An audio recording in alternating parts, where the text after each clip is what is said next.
Langsung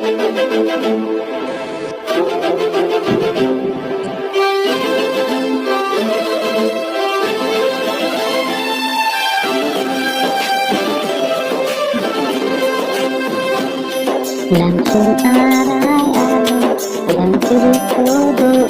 elok pencelanding langsung aku apa langsung arai-arai yang dituduh elok pencelanding langsung aku apa ini ada dalam tentang akan kutemukan langsung alam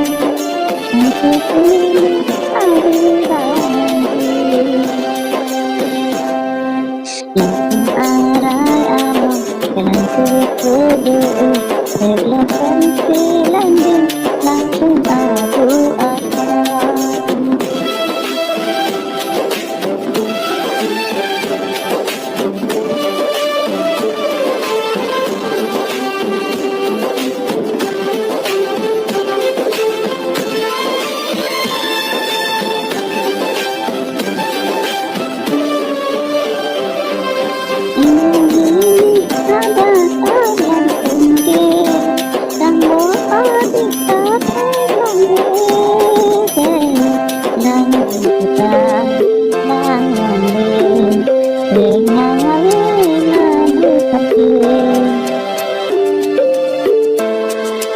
dan aku manetai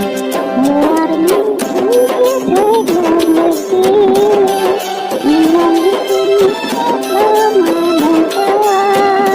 kali lalu kita mengenalkan minum ini sudah dalam langsung arai-arai dalam tubuh elok pencelanding langsung aku akan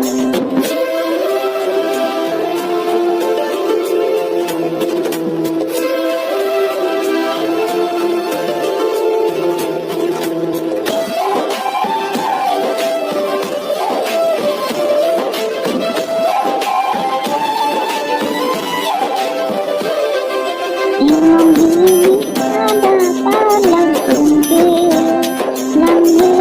Oci tengok mata, neseng karo, neseng kanta.